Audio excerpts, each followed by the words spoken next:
태극기 애국 혁명 동지 여러분, 애국의 날 우리는 또 대한문에서 만났습니다. 지금 한일 관계가 최악으로 치닫고 있습니다. 일본판 무역 규제 쓰나미가 지금 몰려오고 있습니다. 제2의 IMF가 다가온다고 걱정하고 있습니다.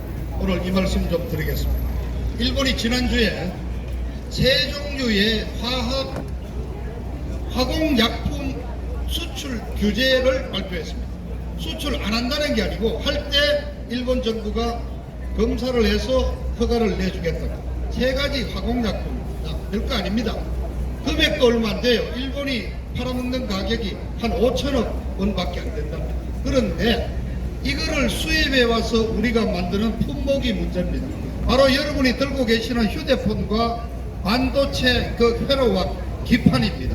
이거를 사용해서 만드는 이 반도체 제품 수출 액수가 무려 170조가 됩니다. 일본이 세 종류 화공약품만 빼버리면은 대한민국 수출이 170조가 그냥 문제가 되는 겁니다. 이런 구체적인 쓰나미가 일본로부터 지금 다가왔습니다. 1965년에 박정희 대통령께서 한일협정을 맺고 한 이래 일본이 구체적으로 대한민국에 대해서 품목을 가지고 무역 규제를 한 게 처음이라고 합니다. 여기에 문제가 되는 화공약품이 하나가 있습니다. 이게 뭐냐면은 에칭가스라고 그러는데 저도 뭐 전문가가 아니니까 이거를 원소로는 불화수소라고 합니다. 근데 이게 극동물입니다. 이걸로 살인가스라는 독가스를 만들 수가 있고요. 그 다음에 이걸 가지고 반도체 들어가는 우라늄, 원자탄 만드는 데 쓰이는 우라늄을 정제하는데 이 불화수소가 쓰입니다. 일본이 이번에 수출 규제 조치를 발표하면서 그렇게 하게 된 이유를 밝혔습니다.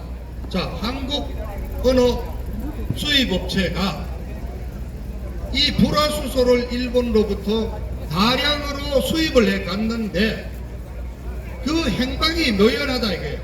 한국의 고객은 딱 두 개입니다. 삼성전자와 SK하이닉스입니다. 근데 어디로 들어갔는지 상당 부분이 어디로 없어졌는데 우리가 보기에는 그게 북한으로 간 게 아니냐. 그렇다면은 북한 핵무기 만드는데 일본 수입산 불화수소를 북한도 보내줬다는 얘기입니다.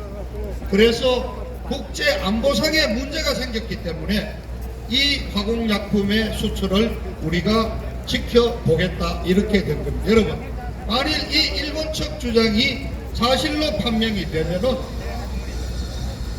대한민국 정부는 유엔 제재를 명백하게 위반한 거고, 그것도 아니고 핵무기 만드는 핵심 화공 제품을 수출한 거 되니까 테러 지원국으로 지정이 됩니다. 어마어마한 일입니다 이게. 그런데 한국 정부의 지금 반응은 어떻습니까? 무조건 그런 사실 없다고 부인을 하고 일본 놈이 나쁜 놈이다. 이 무역 규제 조치를 하는 거는 불합리하다 해서 세계 무역기구에 제소를 하겠다. 아니 재판해가지고 결론 날려면 1년 반 2년 걸리는데 아니 지금 삼성전자 SK하이닉스에 이 재고가 3개월분밖에 없대요. 그래서 지금 일본이 계속 이걸 수출 안 해주면은 3개월 뒤에 대한민국 반도체 제작이 떨어져가지고 수출이 막 그냥 폭락을 하게 돼가지고 대한민국 경제가 어렵게 돼 있는데 무슨 WTO에 제소를 합니까? 또 수입선을 바꾸겠대요. 러시아산 불화수소를 갖고 와서 공급을 하겠다. 그런데 여러분, 이 불화수소를 만드는 나라가 제일 많이 만드는 게 중국이고 두 번째가 일본이고 러시아가 세 번째고 인도 이렇게 네 나라가 만드는데 네 나라 걸 다 수입한답니다. 그런데 삼성전자, SK하이닉스가 90% 이상 일본 것만 쓴대. 왜 그러냐? 순도에 문제가 있는 겁니다. 예를 들어서 중국산이 99% 순도라 그런다면은 일본산은 99.999 이거를 좀 유식한 말로 5-9 구자가 5개는 들어가는 정도의 고순도 제품이 일본 거기 때문에 하는 수 없이 일본 거를 쓴다 이겁니다. 근데 러시아산을 사온다? 그 테스트 해보고 그다음에 그 라인에 이걸 집어넣어 가지고 되돌리도록 라인을 고치고 하는데 6개월 이상 걸린다는 겁니다. 그러니까 이 정부 지금 어떻게 합니까? 갑자기 지금 독립운동하자는 거 아닙니까? 일본 놈들한테 항일운동하자는 거 아닙니까? 일본산 제품 구매하고 뭐 어쩌고 그러는데 여러분 지금 이 어디 독립운동하던 일제강점기입니까? 여러분들 일본 불매운동 할 수 있습니까? 이 앞에 계시는 우리 유튜버 얼굴들한테 카메라 거의 대부분 일본산 캐논이죠. 대한민국이 원천 기술이 있습니까? 제작 장비, 삼성전자의 반도체 제작 장비의 국산화율은 20%밖에 안 됩니다. 나머지 80%가 일본 제작 기계입니다. 그런데 지난 70년간 일본이 우리에게 우호적으로 기술을 제공하고 제품을 제공하고 부품을 제공하고 그래서 지금 삼성전자와 SK하이닉스가 세계 반도체 1, 2위를 하고 있지 않습니까? 그런데 일본이 왜 갑자기 들고 나왔을까요? 여러분 일본이 어떤 나라인지 아시죠? 일본 사람 치밀하잖아요. 아주 냉철하죠. 계산적이죠. 기록을 남기는 일본 사람들이잖아요. 우리는 감성적으로 돼야 돼. 일본 놈 나쁜 놈, 일본 놈한테 반대하자. 일본이 들고 나온 근거가 있고 나름대로 증거가 있을 거 아니겠습니까? 애국 시민 여러분, 역사는 되풀이 됩니다. 22년 전 IMF를 여러분 기억하시죠? 97년 연말에 IMF가 와서 대한민국 완전히 거지가 되어버렸어요. 그런데 IMF의 원인이 뭡니까? 그의 봄부터 일본 은행들이 한국에 빌려준 단기 외채를 회수하기 시작했습니다. 그 액수가 120억 달러입니다. 간단치 않습니다. 전체 우리가 IMF에 빌린 돈이 580억 달러인데 거기에 4분의 1이 넘는 26%를 일본이 빼가면서 다른 외국 기업이 빼가고 미국이 빼가면서 그냥 외환이 없어가지고 달러가 없어서 대한민국이 거지가 됐던 겁니다. 그런데 여러분 그 이유 아시죠? 한 15년 1995년 11월 달에 김영삼 대통령이 유명한 말을 남겼죠. 그 하다가 성질이 나가지고 일본 놈들 버르장머리를 고치겠다고 얘기했어요. 이게 대서특필이 됐어요. 아랫사람한테도 함부로 하기 어려운 망언을 일본 국민 전체를 대상으로 OS가 내질렀습니다. 일본이 기다렸다가 바로 2년 되는 1년 반 지나가지고 97년 달러 빼버린 겁니다.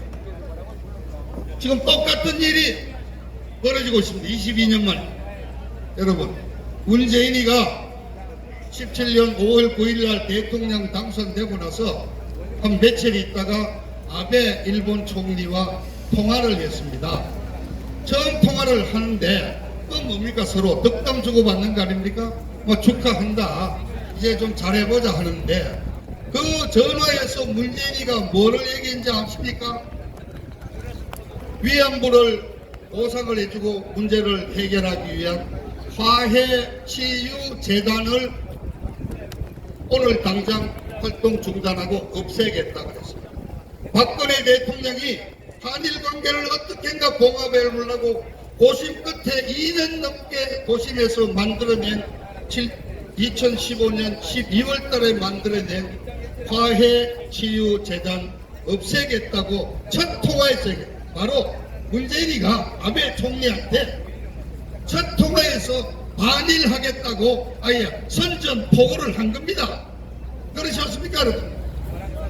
그리고 작년 11월 달에 작년 10월 달에 아니 65년 한일 청구권 회담 때 다 이미 정리된 징용자들에 대한 개별 청구권을 인정하는 판결을 내려가지고 포항제철에 일본 도요타 제철이 투자해놓은 돈이 좀 있는데 그거를 한국 정부를 시켜서 압류를 했지 않습니까? 일본이 다 기다렸다가 그거를 이유로 삼지 않고 핵무기 제조 원료가 되는 우라수소를 가지고 딱 국제 안보 문제를 걸어가지고 수출 규제를 해버렸습니다. 자, 오죽하면 삼성의 이재용 부회장이 바로 토요일 날 보따리 사갖고 일본 가서 지금까지 일본서 헤매고 있지 않습니까? 3개월 뒤면은 반도체 못 만드는 겁니다, 여러분. 그 정도가 아닙니다. 일본 정부가 이미 얘기했습니다. 24일까지 일본 정부가 검토를 해서 지금 현재 일본이 해외에 주는 수출을 무제한으로 해주는 특혜를 주는 국가가 27개. 이거를 화이트 국가라 그러는데 한국을 빼겠다 그럽니다. 이거 빼면은 이제 대한민국은 수백 개 제품이 일본에서 받아와야 되는데 일본 수출 허가를 받아야 되는 겁니다. 대한민국 경제 폭망하는 겁니다. 그래서 일본에서 이미 일본엔 언론들 없습니까? 일본 언론들은 반한 감정을 막 불러일으키고 있습니다. 어느 일본 언론은 4개월 뒤면은 제2의 IMF가 올 수도 있다. 일본 경제 쓰나미가 오면. 자, 여러분. 자, 이거를 이 문재인 정부가 우리한테 지금 항일운동 하라고 지금 버티고 있습니다. 이게 항일운동으로 해서 될 일입니까? 아니, 관세청 동원해서 수입 통관 서류 갖고 와서 애칭 가서 수입한 놈 누군지 딱 찾아가지고 삼성하고 SK가 어디가 얼마 썼는지 딱 하면 계산이 나오는 건데 왜 이렇게 계산적으로 접근하지 않고 우리 감정적으로 합니까? 이거는 외교의 실패입니다. 이 문제는 정부의 실패입니다. 이 책임을 왜 대한민국 기업한테 세우고 우리 국민 보고 일본에게 맞서라고 하는 겁니다. 문재인이가 책임져야 합니다. 문재인이 그 한 놈의 만일 감정 잘못된 정부 이념 이것 때문에 대한민국이 좀 폭망하게 되어 있습니다. 경제가 망하면 대한민국 국민들 다 뛰어나올 것입니다. 어떻게 보면 문재인이는 이제 망하는 길로 가고 있습니다. 그러나 여러분 대한민국이 먼저 망하면 안 되지 않습니까? 나와야 합니다. 대한민국 경제 망하기 전에 문재인이 때려 잡아야 하는 것입니다.